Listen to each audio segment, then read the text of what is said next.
Connie Gartside's Triumph, Chapter 10. Rather luckily, perhaps, the Gorbooths returned to the farm they had decided to make their rural retreat shortly after the Gartsides and their friends had finished their dinner. Mr. Gorbooth knocked on the kitchen door, and Ralph bid them enter. "Would you like a cup of tea?" he asked. "I'm just about to put the kettle on." "That's a very welcome offer," Mr. Gorbooth retorted. "Yes, we would. Thank you for asking." Jack stood up, pulling out the vacant chair from under the table next to his own. "Would you like to take a seat, Mrs. Gorbooth?" he asked with a smile. "No, thank you," the lady responded rather haughtily. "I will take tea in the living room. Will you join me, Robert?" Rosie thought the latter remark sounded more like a command than a question. "I'll be along shortly, my dear." His partner in crime departed. Connie followed. The fire would need a poke and a fresh supply of coal. "Sit down, Mr. Gorbooth," Ralph stated. "You might as well rest your legs whilst I make the brew." The gentleman smiled, removed his fawn-coloured overcoat and draped it over the back of the chair Jack was still standing by. "Let me introduce yez, Mr. Gorbooth," Jack said. "Mrs. Gartside you've already met.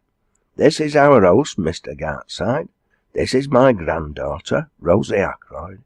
This is young Mikey Grimsditch, a very talented young woodworker. Ralph's making your tea, and I'm Jack O'Donnell." The gentleman nodded to each in turn. "I'm pleased to meet you all," he said rather grandly, taking the proffered seat. Silence reigned for a moment, everybody seemingly lost for words. Then young Mikey suddenly came to life. He produced a small rectangular, thin wooden box out of his pocket. "Have you got a thatcher?"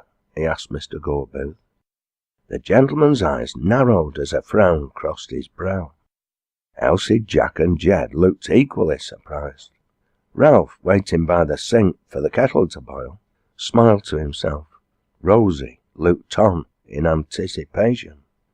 "A thatcher?" "He means a pound coin," Rosie informed him.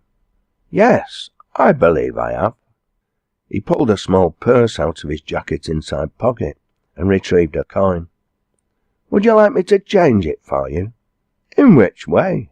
"This box is magic," he informed their guest.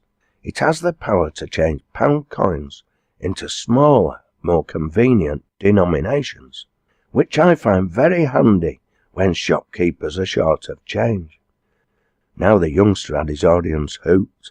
All, including Ralph, gazed at him, wondering what he meant.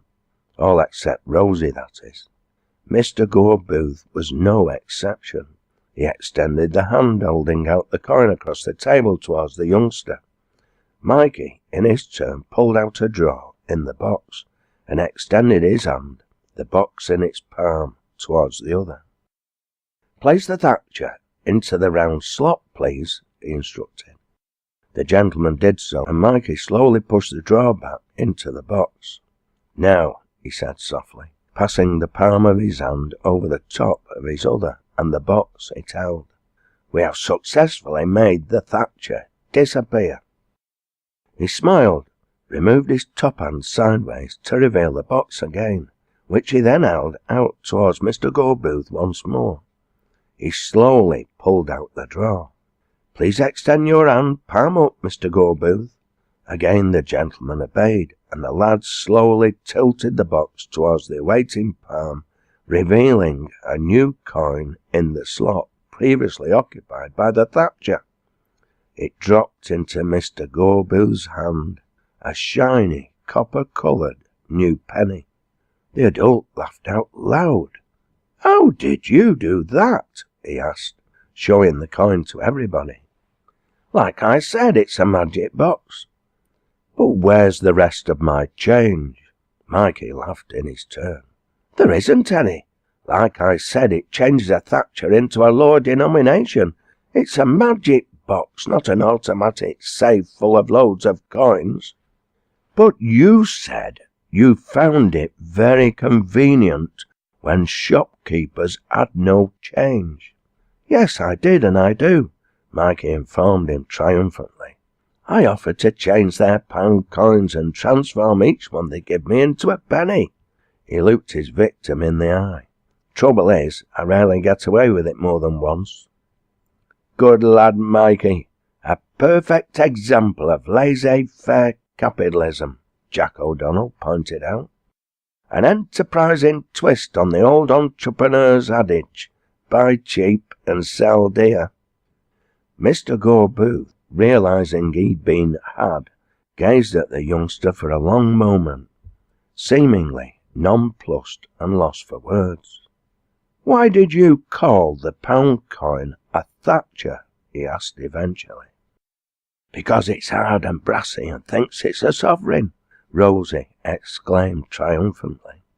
The door to the living room opened and Connie emerged. A shrill voice followed in her wake. Robert? Are you avoiding me? Just a moment, dear. He rolled his eyes and stood up. Here's your pound back, Mikey said, his hand held out. Mr. Gorbooth smiled and shook his head.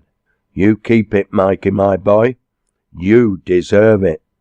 That was a revelation, in more ways than one. Very entertaining, yes indeed. Good evening, all. He made a bow and left the kitchen.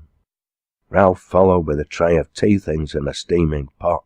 Rosie, no longer able to contain her mirth, burst into a fit of giggles. Connie sat down next to Mikey, looking at Rosie as she did so. What's got into you, Rosie? Rosie looked at Mikey and burst into another giggling fit. Ralph returned. Can I see your box? He asked the younger boy. Mikey handed it over and Ralph examined it closely, turning it this way and that, finally removing the drawer, which he then slid back inside. Where did you get it from, Mikey? They sell similar ones made in China, I think, at the outdoor gear shop in the Hathersage. My mate's got one, but I made that myself after I figured out how his worked. They're really made to make a coin disappear and then appear again. I kind of adapted the idea. You made it? Ralph's voice expressed his surprise. It's a work of art, Mikey. I've never seen such fine joints. Jack took it out of Ralph's hand, examined it carefully, and then passed it on to Jed, obviously impressed. Jed in turn passed it on to Elsie, whispering something in her ear. Rosie, who had examined it earlier, smiled and looked across to Ralph. We'll need a good woodworker if we're going to have a successful sledge-making business, and with 3 of us involved, we can form a workers' cooperative. Hang on, what about me? Connie interjected. Rosie shook her head. Sorry, Connie, we can only involve skilled workers. Plus, we need people we know can work as part of a creative team. Connie frowned. Rosie had the sudden feeling her friend's temperature was rising rapidly, and she was about to raise a head of steam and thus blow her top. Ralph no doubt felt the same. We could take on an apprentice, perhaps, he interjected. They're the ones that spend the first 5 years watching the others, fetching and carrying, holding their tools and stuff and brewing up, aren't they? Mikey asked. Rosie laughed. See if I care. I'll start my own workers' thingamajig, Connie retorted sharply. Mikey found Rosie's laughter infectious and joined in, but then he glanced up at the grandfather clock. I'd better be off, he said. It's getting late.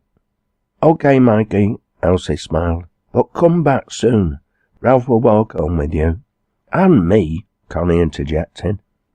And me, Rosie added. Titch was already waiting by the door. Take those gloves and the hat and scarf. They're yours now, Elsie instructed. And take care on the road. It will be icy, no doubt. As it happened, the thaw had already begun. Well, that sorted your dilemma out, Rosie said to Connie as they left the Grimsditches and began their return up Kinder Road. What do you mean? Your fantastic dive. It solved the problem of telling Mikey how much you love him. Connie smiled, threaded her arm through Rosie's and hugged it close to her side. Then she frowned and stopped in her tracks. "I didn't do it on purpose. It was an accident." Rosie chuckled. "I'm sure it was. Even you are not that talented, and you wouldn't choose a bare stone floor to do it on anyway. But you seized your opportunity, didn't you? I saw you kiss him." "Well, you're only jealous. You've yet to sort Ralph out." Rosie didn't rise to the bait, determined to keep Ralph's kiss in the workshop a secret. Instead, she said, "I think with your talents you should seriously consider going into films when you leave school." "Films? I don't think I'd make a very glamorous actress." "Don't put yourself down, Connie Gartside. I think you're quite beautiful. But I really meant as a stunt woman." "Come on, you two, don't dawdle." Ralph was a good 10 yards in front of them. They hurried to catch him up, giggling as they went. "There won't be any snow left by morning at this rate. Just listen to the drips from the trees. It's melting fast." "That means the downfall could be quite spectacular tomorrow," Connie said. "Especially if we get a strong southwesterly wind," Ralph concurred. "Why?" Rosie asked, somewhat puzzled. 4 different streams come together at the top of the downfall, Rosie, all collecting water from different areas of the Scout. The melting snow will give the downfall real force, but when you have a strong southwesterly, it creates an updraft and blows the waterfall back high into the air in a fine spray.